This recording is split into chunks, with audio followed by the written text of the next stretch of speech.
আলহামদুলিল্লাহ, আজ 30শে জানুয়ারি, 16ই মাঘ, 10ই শাবান, পবিত্র জুমাবার। আমরা আল্লাহ সুবহানাহু ওয়া তাআলার দরবারে অসংখ্য শুকরিয়া আদায় করি। আল্লাহ সুবহানাহু ওয়া তাআলা আমাদেরকে যথারীতি সালাতুল জুমা আদায়ের উদ্দেশ্যে সুস্থতার সাথে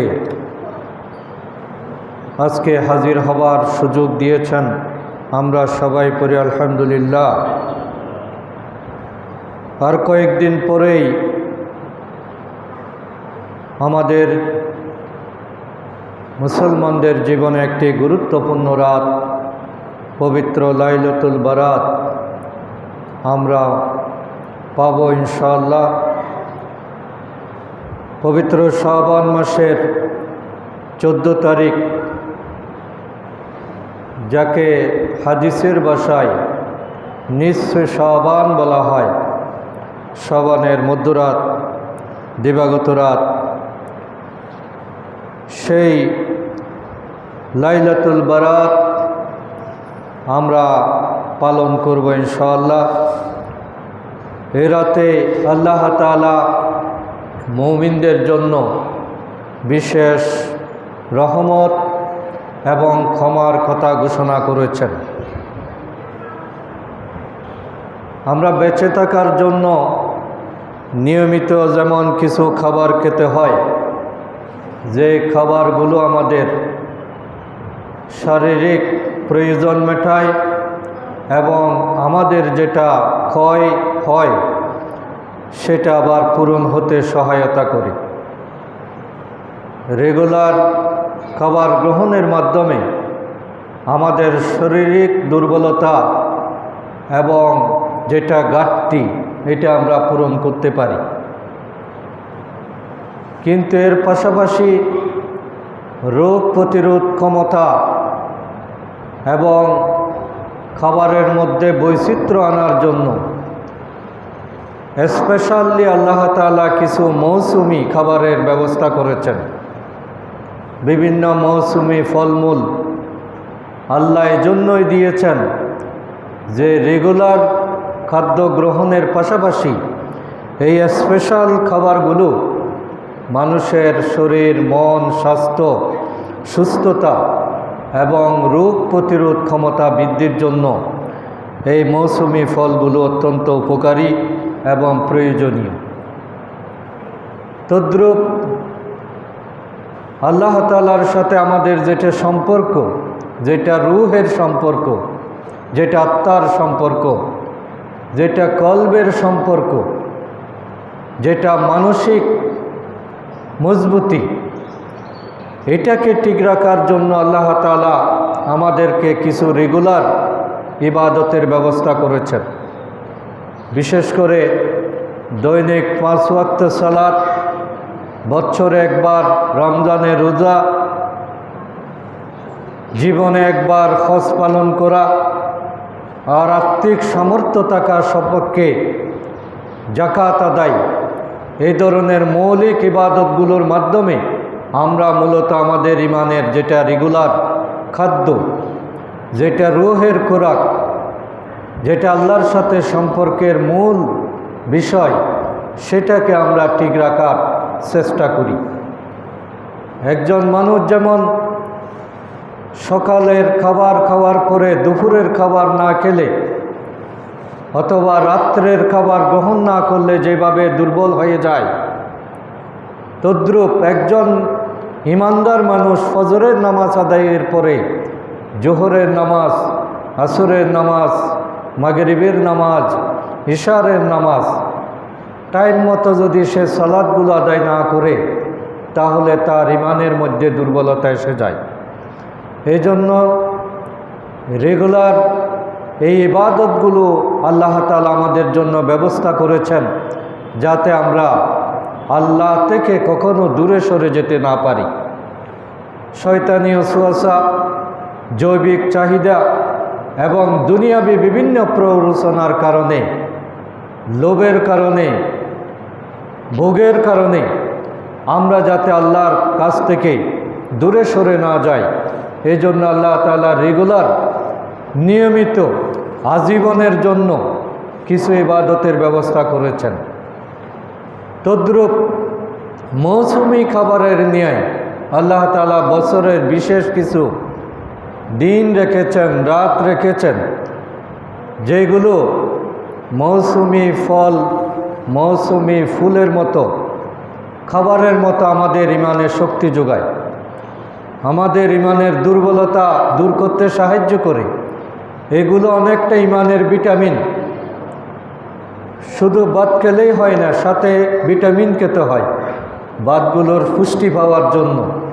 তেমনি আল্লাহ তাআলা বিভিন্ন যে রাতের ব্যবস্থা করেছেন, ইবাদতের ব্যবস্থা করেছেন, এগুলো মূলত আমাদের ইমানের পরিপুষ্টতা অর্জন করার জন্য। সারা বছর আমরা নামাজ পড়ি, কিন্তু শবে কদর, শবে বরাত বা শবে মেরাজ, এই রাতগুলোকে সামনে রেখে আমরা যখন আবার কিছু এক্সট্রা নামাজ পড়ার চেষ্টা করি, তখন আমাদের রেগুলার নামাজের মধ্যে আরও বেশি গতি সৃষ্টি হয়, আন্তরিকতা সৃষ্টি হয় এবং আমাদের ইমানি জজবা বৃদ্ধি পায়, ইমানি শক্তি বৃদ্ধি পায়। এই জন্য রাসূল সাল্লাল্লাহু আলাইহি ওয়াসাল্লাম শবে বরাতের ব্যাপারে অনেক খুশখবরি দিয়েছেন এবং আমরা যারা রেগুলার ইবাদত করি, সেই ইবাদতগুলোর পাশাপাশি এই বিশেষ দিনগুলোতেও আমরা যাতে আমাদের জীবনকে আবার নতুনভাবে তৈরি করতে পারি, আল্লাহর কাছাকাছি যেতে পারি, সেই চেষ্টা করাটাই মৌসুমি ইবাদতের মূল লক্ষ্য। কিন্তু আমাদের দুর্ভাগ্য হলো আমরা মূল জায়গায় সময় না দিয়ে শুধু মৌসুমি ইবাদতে সময় দেওয়ার চেষ্টা করি। একজন মানুষ সারা বছর নামাজ পড়ে না, তার জন্য শবে বরাতের নামাজ কি কাজে আসবে? শবে বরাত, শবে কদর হলো রেগুলার নামাজিদের জন্য, যাদের জীবনে নামাজ ত্যাগ হয় না, যারা ফরজ ইবাদত লঙ্ঘন করে না, তাদেরকে আল্লাহ তাআলা এক্সট্রা বোনাস হিসাবে, ভিটামিন হিসাবে, রোগ প্রতিরোধকারী শক্তি হিসাবে, উপহার হিসাবে এই রাতগুলো দান করেছেন।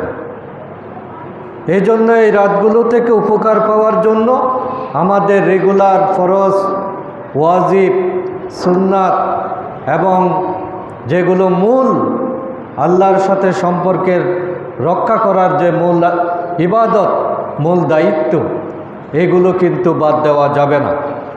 এগুলো রেগুলার সম্পাদন করার পাশাপাশি আমরা যদি বিশেষ বিশেষ রাতে, বিশেষ বিশেষ সময়ে, দোয়া কবুলের সময়ে আল্লাহ তাআলার কাছে আমরা কামনা করি, তাহলে আল্লাহ তাআলা আমাদের জীবনকে ধন্য করে দেবেন। এই জন্য শবে বরাত হলো মূলত আল্লাহ তাআলার বান্দাদের প্রতি যে বিশেষ রহমত এবং ক্ষমার দৃষ্টি দেন, সেই সুযোগকে কাজে লাগানো। এটি হলো মূলত তওবা কবুলের রাত, এটি হলো নফল ইবাদতের রাত, এটি হলো কোরআন তেলাওয়াতের রাত এবং এই শবে বরাত হলো আল্লাহর কাছাকাছি যাওয়ার জন্য চোখের পানি ফেলে আল্লাহর কাছে দোয়া করার রাত। এই জন্য এই দিন আমাদেরকে আন্তরিকভাবে ক্ষমা চাইতে হবে। তওবাটা এমনভাবে হতে হবে যাতে আমি আর সেই ভুল না করি, সেই পাপের সাথে আমার যাতে আর কখনো সম্পর্ক না হয়। এই দিন আমরা নিজের জন্য দোয়া করব, আমাদের মা বাবা, আত্মীয় স্বজন যারা কবরবাসী হয়েছেন তাদের মাগফিরাতের জন্য আমরা দোয়া করব। শবে বরাতের নাম দিয়ে আতশবাজি করা, বিভিন্ন ফটকা ফুটানো, আলোকসজ্জা করা, তারপরে বিশেষ বিশেষ খাবারের আয়োজন করা, অনেকক্ষণ ধরে বিভিন্ন আচার অনুষ্ঠান করা, লম্বা কোনো ওয়াজ নসিহতের ব্যবস্থা করা, এইগুলো আসলে এগুলোর মধ্যে খুব বেশি কল্যাণ নেই। বরং এগুলো খাজনার চেয়ে যখন বাজনা বেশি হয়ে যায়, তখন আসল ইবাদতের যেটা টার্গেট, ইবাদতের যেটা রূহ, তাকওয়া হাসিলের যেটা পরিবেশ, আল্লাহর সাথে সম্পর্কের যেটা মানসিকতা, এটাই গৌণ হয়ে পড়ে।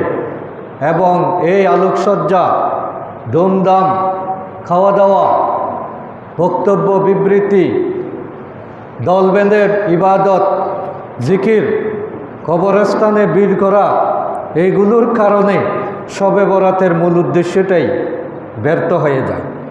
সারা রাত মানুষ হই হুল্লা করে, আর অনেক সময় ফজরের নামাজটা ওই দিন ঠিকমতো আদায় করতে পারে না। সুতরাং ইসলামের সবগুলোই সুন্দর যদি আমরা সিস্টেম ফলো করি। আর সিস্টেমের বাইরে গেলে, রসুলের সুন্নার বাইরে গেলে, সেগুলো আমার কাছে আকর্ষণীয় মনে হবে, আমার কাছে ভালো মনে হবে। কারণ শয়তানের সমস্ত কাজগুলো হলো আকর্ষণযুক্ত, বেদাতের কাজগুলো আকর্ষণযুক্ত। এইগুলোতে এক্সট্রা কিছু মজা পাওয়া যায়, কিন্তু আসলে পরিণামে এগুলো আমাদের জন্য মোটেই সুখকর নয়।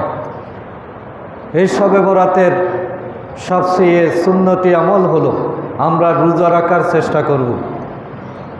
এমনিই শাবান মাসে নফল রোজা রাখার অধিকতর গুরুত্ব রয়েছে। আর 14, 13, 14, 15 এই 3 দিন রোজা রাখা রসুল সাল্লাল্লাহু আলাইহি ইসলামের নিয়মিত সুন্নত এবং হাদিস দ্বারা এটা প্রমাণিত। জাইয়ামে বীজের রোজা এটা অনেক গুরুত্বপূর্ণ। সুতরাং সেই হিসাবে আমরা শবে বরাতকে সামনে রেখে রোজা রাখতে পারি, আল্লাহর কাছে কান্নাকাটি করতে পারি, কোরআন তেলাওয়াত করতে পারি, আমাদের মা বাবার জন্য দোয়া করতে পারি এবং আল্লাহর কাছে তওবা করতে পারি। রসুল করিম সাল্লাল্লাহু আলাইহি সাল্লাম এভাবে খালেস নিয়তে যদি কেউ তওবা করে আল্লাহর কাছে মাপ চায়, তাহলে তার অতীতের গুনাহগুলো মাফ করে দেওয়ার খুশখবরি দিয়েছেন। কিন্তু কিছু শর্ত আছে।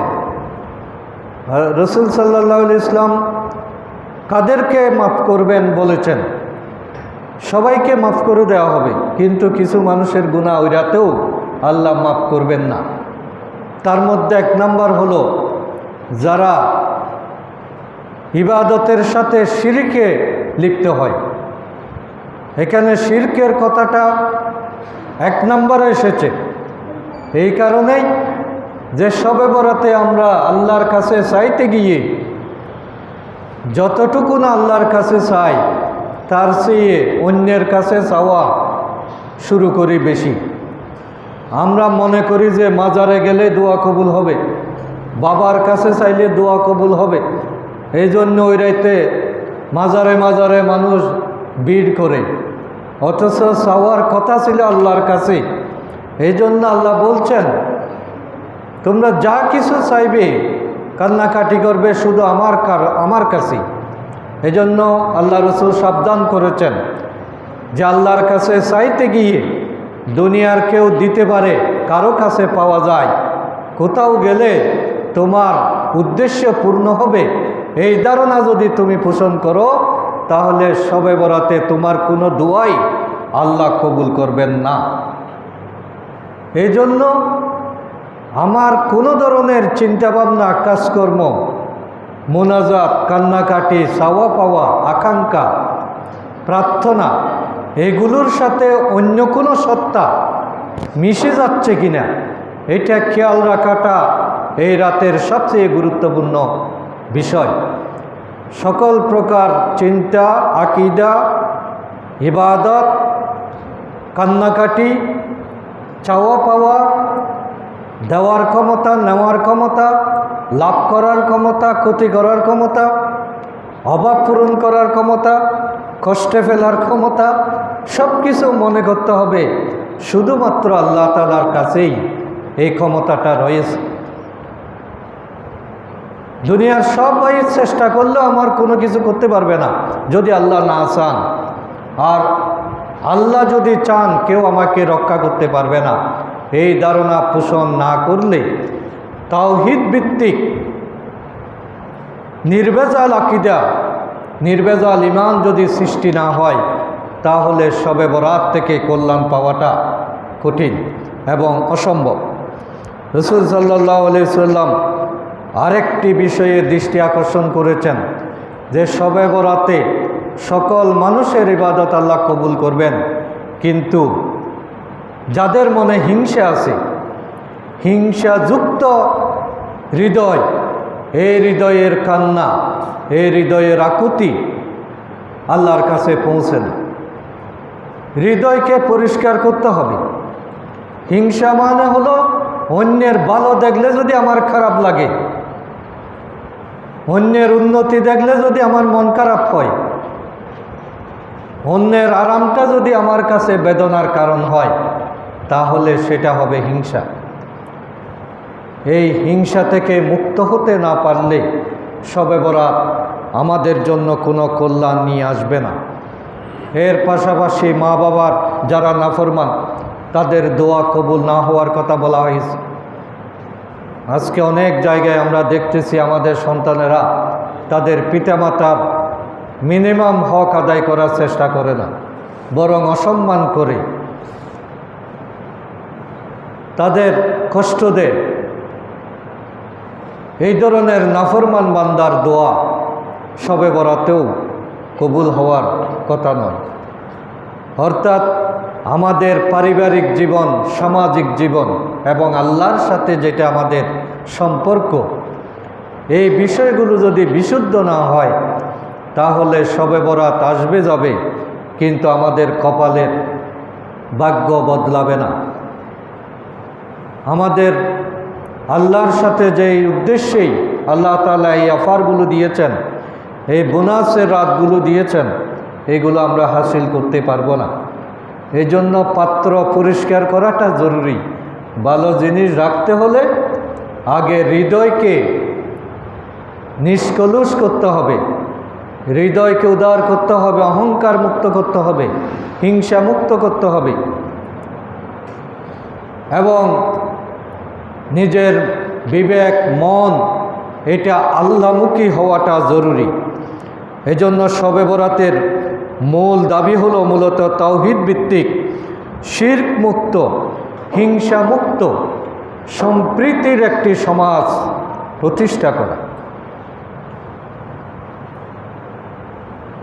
বাংলাদেশের অনেক দিন পরে আমরা এই ধরনের একটা সুযোগ আমাদের হাতে এসে গেছে। আগামী 12ই ফেব্রুয়ারি আমাদের জাতীয় জীবনে একটি বিরাট পরীক্ষা। আমরা কি দুর্নীতিমুক্ত, ইনসাফপূর্ণ, সৎ নেতৃত্ব, ভালো লোকদেরকে আমরা কি বাছাই করব, নাকি যেভাবে আছে সেভাবেই আমাদের দেশটা চলবে? এই পরীক্ষা দেওয়ার সময় আমাদের সামনে উপস্থিত হয়েছে। আমরা সব সময় একটা কথা শুনি যে আমার ভোট আমি দেব, যাকে খুশি তাকে দেব। কথাটা শুনতে ভালো লাগে, মনে হয় যে খুবই গণতান্ত্রিক কথা, কিন্তু আসলে এই কথার মধ্যে একটা চরম ভুল আছে। বুঝে হোক না বুঝে হোক, আমি যদি এই কথাটা বলি যে আমার খুশি, আমার খুশি যেরকম আমি সেরকম মতামত দেব, যাকে খুশি তাকে দেব, আমার ভোট আমি দেব, তাহলে এটা কোনো বিবেকবান, এটা সুস্থ পরকালীন চিন্তা যারা করে তাদের মুখে কথা শোভা পায় না। কারণ আল্লাহ তাআলা আমাদেরকে বিবেক দিয়েছেন, আমাদেরকে শক্তি দিয়েছেন, আমাদের কাজ করার সুযোগ দিয়েছেন, আমাদেরকে মেধা দিয়েছেন, আমাদের চিন্তা শক্তি দিয়েছেন। এটাকে যদি আমরা সঠিক খাতে ব্যয় না করি, সঠিকভাবে কাজে না লাগাই, আমার মতামতটা যদি যেন তেনভাবে দুনিয়াবি কোনো স্বার্থে বা কোনো বৃহত্তর লক্ষ্যকে সামনে না রেখে আমি যদি আসলে আমার মতামত দিই, এটার পরিণাম কিন্তু অনেক ভয়াবহ। কারণ মুসলমানেরা হলো একটা বাইন্ডিং এরিয়ার মধ্যে তাকে থাকতে হয়। সে ইচ্ছে করলে সব চিন্তা করতে পারে না, সে ইচ্ছে করলে সব কথা বলতে পারে না, সে ইচ্ছে করলে সব খাবার খেতে পারে না, সে ইচ্ছে করলে সব কিছু দেখতে পারে না, সব কিছু শুনতে পারে না, সব দিকে যেতে পারে না, সবার সাথে বন্ধুত্ব করতে পারে না, সব জায়গায় সহযোগিতা করতে পারে না। মুসলমান মানে হলো আত্মসমর্পণকারী, যে আল্লাহর বিধানের কাছে, আল্লাহর নিয়মের কাছে সে নিজেকে সমর্থন করে। এই জন্য আদর্শিক চিন্তা, এটা হলো ঈমানের পরিচয়। আমি যখন কোনো মতামত দেব, এই যে আসন্ন ভোটে আমি কাউকে না কাউকে আমি সাপোর্ট দেব, এই সাপোর্ট দেওয়াটা কোনো খেয়াল খুরশির বিষয় নয়, এটা হলো একটা আমানত, এটা হলো সমর্থন, এটা হলো সহযোগিতা, এটা হলো আমার পরামর্শ। আর এই ভোট এটা হলো সাক্ষী। তাহলে আমার সাক্ষী, আমার সহযোগিতা, আমার আমানত, আমার পরামর্শ, এটা যদি সৎ লোকের পক্ষে না হয়, দেশপ্রেমিক, ইমানদার, নামাজি ব্যক্তির পক্ষে যদি আমার এই সাপোর্টটা না আসে, তাহলে আল্লাহ তাআলা কিন্তু আমাদেরকে হুঁশিয়ার করেছেন। আমাদেরকে চিন্তা করতে হবে যে এ ব্যাপারে কোরআন কি বলে, আল্লাহ রসুলের আদর্শ কি। কারণ এরকম মতামত প্রকাশের এই বিষয়টা সবসময় ছিল। এই জন্য কিয়ামত পর্যন্ত মানুষ যাতে তাদের রায়, তাদের ভোট, তাদের মতামত, তাদের সাপোর্ট, তাদের সাক্ষী, তাদের শীল, এটা যাতে কিভাবে দিবে, কেন দিবে, সে যাতে লাভ ক্ষতিটা বিবেচনা করে। এজন্য আল্লাহ রাব্বুল আলামিন সূরা নিসার 85 নম্বর আয়াতে মুমিনের করণীয় নির্ধারণ করে দিয়েছেন। আমরা যেহেতু মুমিন, আমরা যেহেতু ইমানদার, আমরা যেহেতু মুসলিম, আমাদেরকে চিন্তা করতে হবে কোরআন কি বলে, আমার দল কি বলে, আমার সমাজ কি বলে। এটা চিন্তা করলে আমার ভুল হয়ে যাবে। আমাকে ভাবতে হবে যে কোরআনে এই ব্যাপারে কি বলা আছে। আল্লাহ তাআলা বলছেন যে হকের পক্ষে থাকলে আমার কি লাভ, আর এর বিপরীত হলে আমার কি ক্ষতি। দুইটা রাস্তা আল্লাহ তাআলা আমাকে উল্লেখ করে দিয়েছেন। আউযু বিল্লাহি মিনাশ শাইতানির রাজীম। বিসমিল্লাহির রহমানির রহিম। মান ইয়াশফা শাফাআতান হাসানা, যে উত্তম কাজের সুপারিশ করবে। মান ইয়াশফা, যে সুপারিশ করবে, শাফাত সুপারিশ যে করবে, হাসানা উত্তম কাজ, যেটা সত্য, সেটা ন্যায়, যেটা কল্যাণকামী, যেটা দেশের পক্ষে, জাতির পক্ষে, উম্মার পক্ষে, মুসলমানের স্বার্থের পক্ষে, যেটা সেই পক্ষে যারা মতামত দিবে, সুপারিশ করবে, ইয়াকুন লাহু নাসিবুম মিনহা, সে তার একটা অংশ পাবে। অর্থাৎ আমার সুপারিশে, আমার মতামতে, আমার সাপোর্টে যদি একজন ভালো লোক নির্বাচিত হয়, তাহলে তিনি যতদিন ভালো কাজ করবেন, যত ইবাদত করবেন, যত মানুষের উপকার করবেন, তার একটা অংশ আমার বাগে চলে আসবে। যেহেতু আমি তাকে সাপোর্ট দিয়ে এই ন্যায়ের পক্ষে কাজ করার আমি সুযোগ দিয়েছি। মান ইয়াশফা শাফাতান হাসানাতান ইয়াকুন লাহু নাসীবুম মিনহা, যে উত্তম কাজের সুপারিশ করবে সে তা থেকে অবশ্যই একটা অংশ পাবেই। তাহলে আমি শুধু আমার 5 মিনিটের একটা বুট, 1 মিনিটের একটা বুট, এটা কিন্তু এটার প্রতিক্রিয়া 1 মিনিট না, এটা 1 দিন না, এটা 5 বছর। আমার এই মতামতের কারণে এই লোকটা 5 বছর আমার উপর শাসন করবে, দেশ চালাবে, আইন রচনা করবে, বিভিন্ন প্রজেক্ট বাস্তবায়ন করবে। সেখানে সে যত ভালো কাজ করবে তার দ্বারা যত মানুষ উপকৃত হবে, ন্যায়ের পক্ষে যত ভূমিকা তার থাকবে, সে যেমন সওয়াব পাবে আমিও সাথে সাথে তার একটা অংশ পাবো। নসীবুম মিনহা, আমাকে তার একটা অংশ দেওয়াই হবে। কোরআনের আয়াত।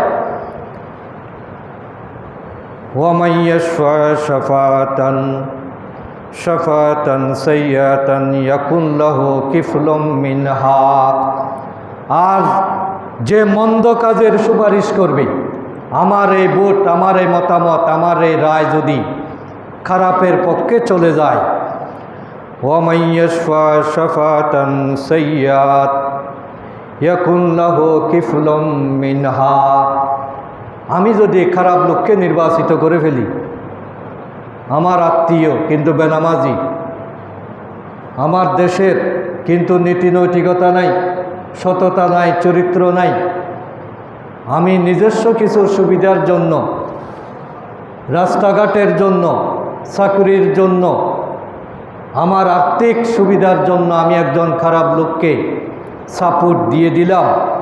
আল্লাহ বলতেছেন সাইয়্যাত, তুমি যদি এরকম মন্দ কাজকে তুমি সুপারিশ করো, ইয়াকুন লাহু কিফলুম মিনহা, তোমাকে তার একটা অংশ পেতেই হবে। তোমার ভাগে সে যত খারাপ কাজ করবে, দুর্নীতি করবে, মানুষের উপর জুলুম করবে, প্রজেক্ট থেকে আত্মসাৎ করবে, সবগুলোর অংশ তোমার গাড়ে চলে আসবে। ওয়া কানা আল্লাহু আলা কুল্লি শাইইন মুকিতা, এবং আল্লাহ এই বিষয়ে সব সংরক্ষণ করেন। তুমি কোন উদ্দেশ্যে, কি মানসিকতা নিয়ে, কোন পরিস্থিতিতে তুমি হকের পক্ষে ছিলে অথবা না হকের পক্ষে ছিলে, আল্লাহর কাছে কিন্তু এটা হারিয়ে যায় না। আল্লাহ তোমার তৎপরতা এগুলো সব দেখেন, তিনি তোমার সবগুলো বন্টন করেন, তার কাছে কোনো কিছুই হারিয়ে যায় না। তিনি সমস্ত শক্তির মূল যোগানদাতা। সুতরাং ভালো কাজের সমর্থন, ভালো কাজের সহযোগিতা, এটা হলো সদকায়ে জারিয়া।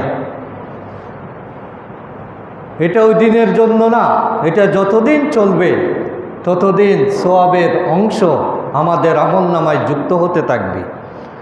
আর একই সাথে মন্দ কাজের সমর্থন, সহযোগিতা, এটা হলো গুনাহে জারিয়া। ভালো লোককে নির্বাচিত করলে ভালো সুফল আমার আমলনামায় যুক্ত হবে, আর খারাপ লোককে নির্বাচিত করলে তার খারাপের বোঝাও আমাকে বহন করতে হবে। এই জন্য রাসূল সাল্লাল্লাহু আলাইহি সাল্লাম বলছেন, যে ব্যক্তি কোনো সৎ কাজে অপরকে উদ্বুদ্ধ করে, একজন মানুষকে আমি নামাজের জন্য উদ্বুদ্ধ করলাম, ভালো কাজ করার জন্য উদ্বুদ্ধ করলাম, আল্লাহ রসুল বলছেন সে ততটুকু সওয়াব পায় যতটুকু ওই সৎকর্মশীল লোক ব্যক্তি আমলটা করলে পায়।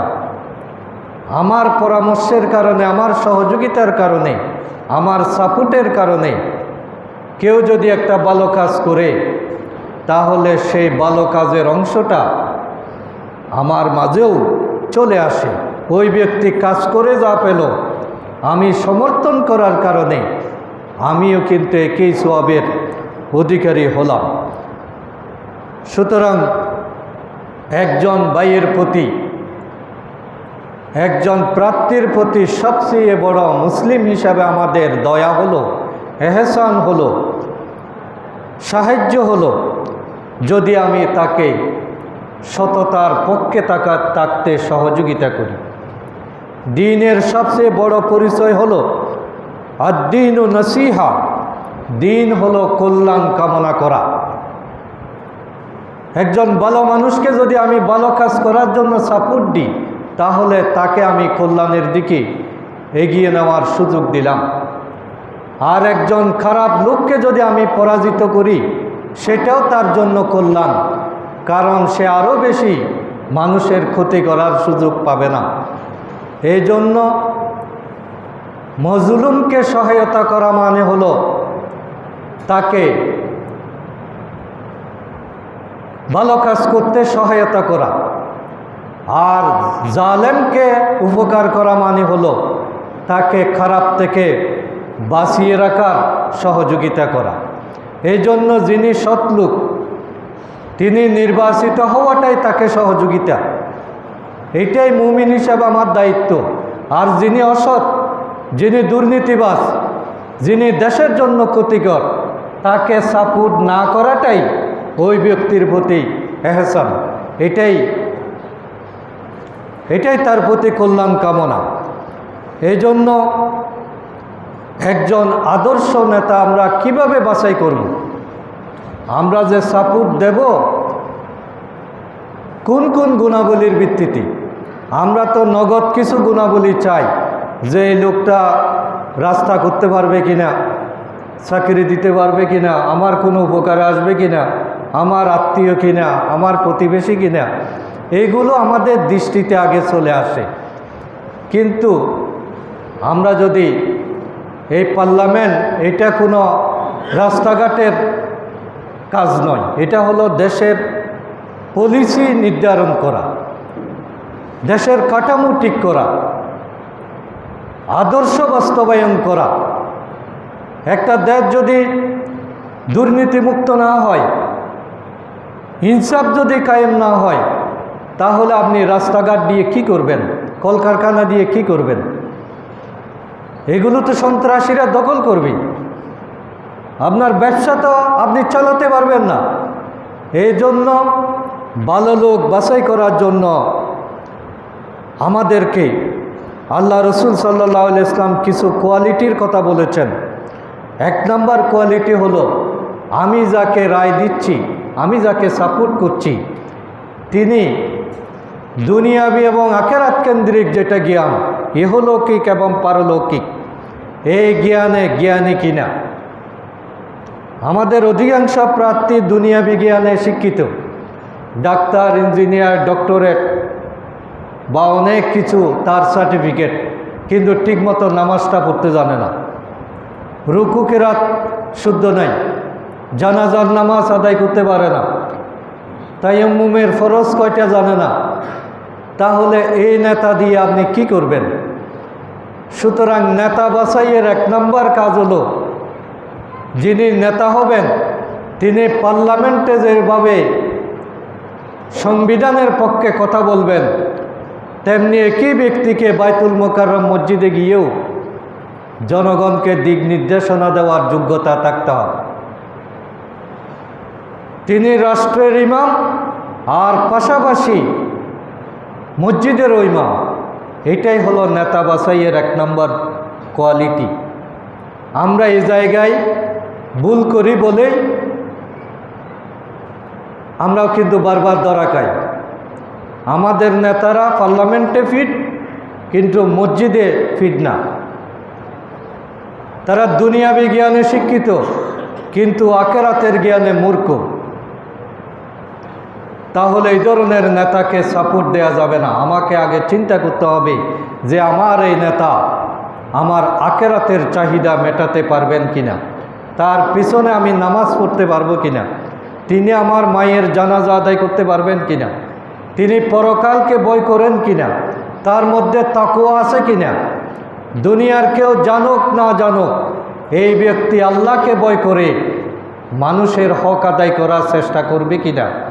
এইরকম তাকওয়া সম্পন্ন, চরিত্র সম্পন্ন, ইনসাফ কায়েমকারী, পরকালীন জবাবদিহিতার অনুভূতি আছে, এই ধরনের লোকদেরকে সাপোর্ট দেওয়াই আমাদের ইমানি দায়িত্ব। নেতা বাছাইয়ের জন্য এটা সবচেয়ে জরুরি। নেতা বাছাইয়ের জন্য তিনি নামাজি কিনা, রেগুলার 5 ওয়াক্ত নামাজি,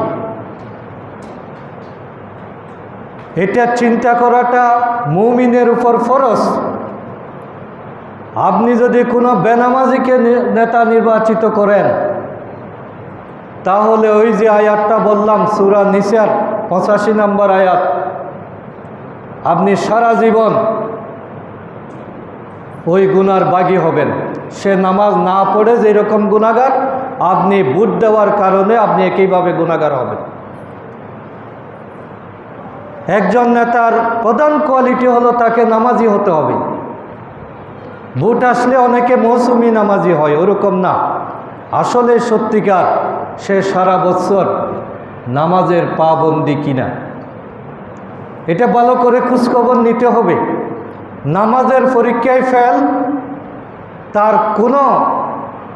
তাকে কোনো মার্ক দেওয়ার সুযোগ নেই, সে 100% ফেল। এই ক্ষেত্রে কোনো আপোষ করা যাবে না, কারণ নামাজ হলো ইমানের প্রধান শর্ত। রাসূল সাল্লাল্লাহু আলাইহি ওয়াসাল্লামের কাছে এক গোত্রের কিছু ব্যক্তি আসলেন। তারা বললেন যে ইয়া রাসূলুল্লাহ, আমরা ঈমান আনতে চাই, কিন্তু আমাদের কিছু শর্ত আছে। শর্ত হলো যে আমরা যদি মুসলিম হই, আমাদেরকে কোনো যুদ্ধে ফাটানো যাবে না। 2 নম্বর, আমাদের থেকে যাকাত নেওয়া যাবে না। 3 নম্বর, আমরা নামাজ পড়ি না পড়ি আমাদেরকে বাধ্য করা যাবে না। আপনি যদি চান এই 3 শর্তে আমাদেরকে মুসলিম বানাইতে পারেন। রাসূল সাল্লাল্লাহু আলাইহি ওয়াসাল্লাম বললেন, ঠিক আছে, তোমাদের অসুবিধা আছে, তোমরা যুদ্ধে না যাও, মন চাচ্ছে না তোমরা যাকাত না দাও, কোনো অসুবিধা নেই, কিন্তু নামাজ পড়বে না অথচ মুসলমান হবে, এটা চলবে না। অন্তপক্ষে নামাজের শর্তটা তোমাকে পালন করতেই হবে, না হলে তোমাকে মুসলমান হিসাবে আমি স্বীকৃতি দেওয়ার আমার কোনো সুযোগ নেই।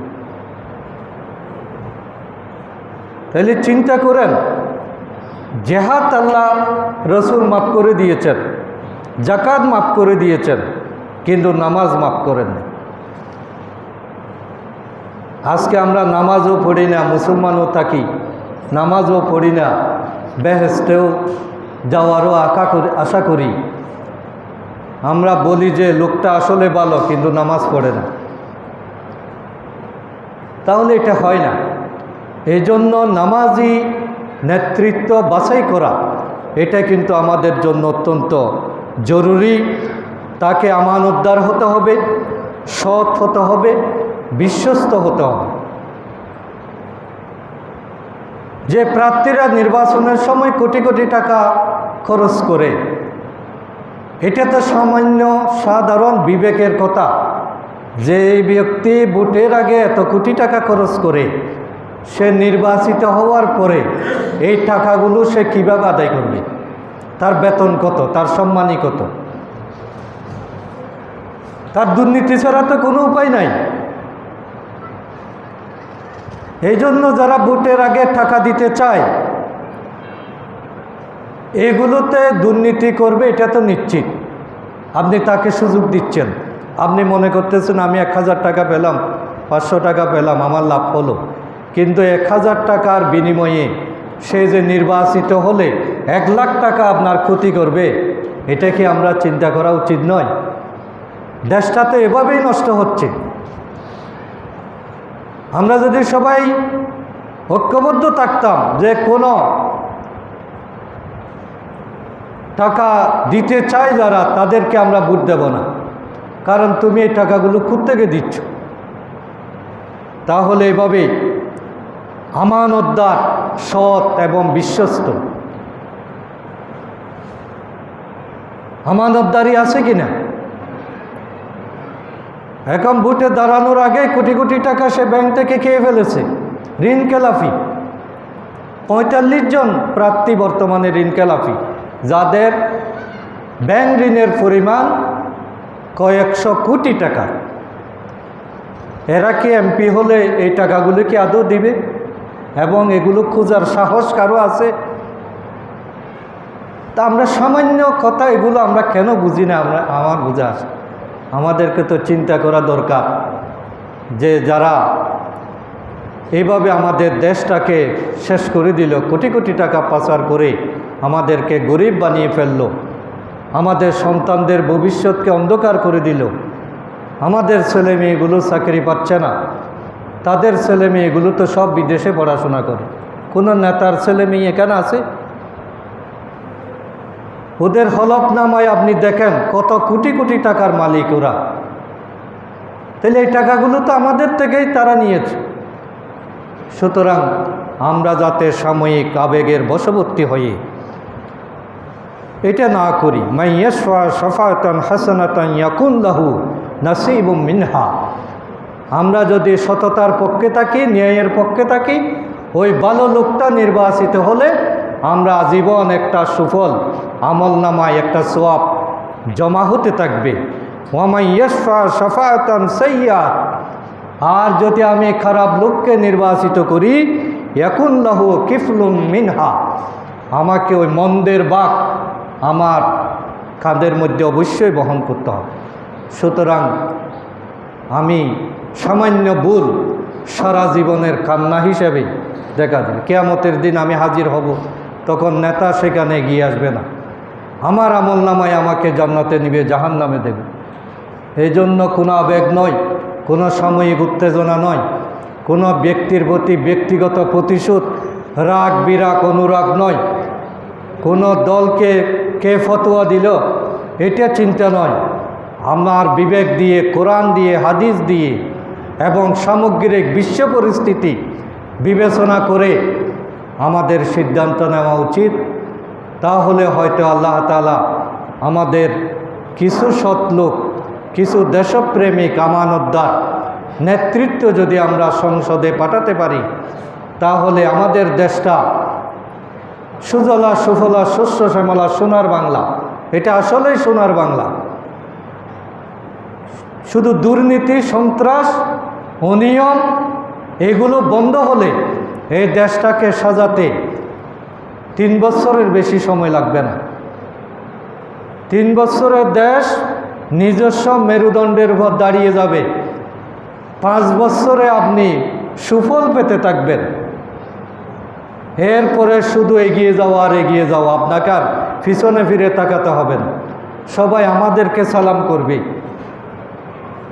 আজকে আমাদেরকে বিদেশে যেতে হয়, অন্যান্য দেশের লোকেরা আমাদের দেশে আসবে ইনকামের জন্য, কারণ এখানে সব আছে।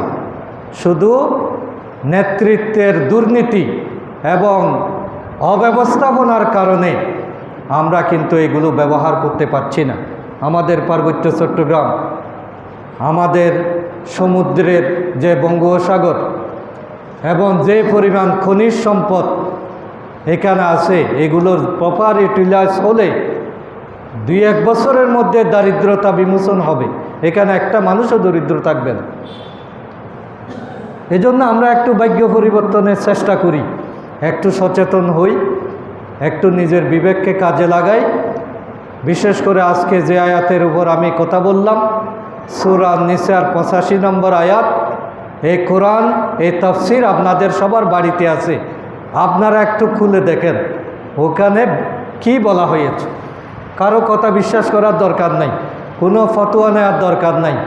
ফতোয়ার কিতাব, সিদ্ধান্ত নেওয়ার কিতাব আমার বাসায় আছে, আমি সেটা পড়ে দেখি। আল্লাহ তাআলা আমাদের সকলকে কবুল করুন। ওমা তৌফিক ইল্লা বিল্লাহ। আসসালামু আলাইকুম ওয়া রাহমাতুল্লাহ।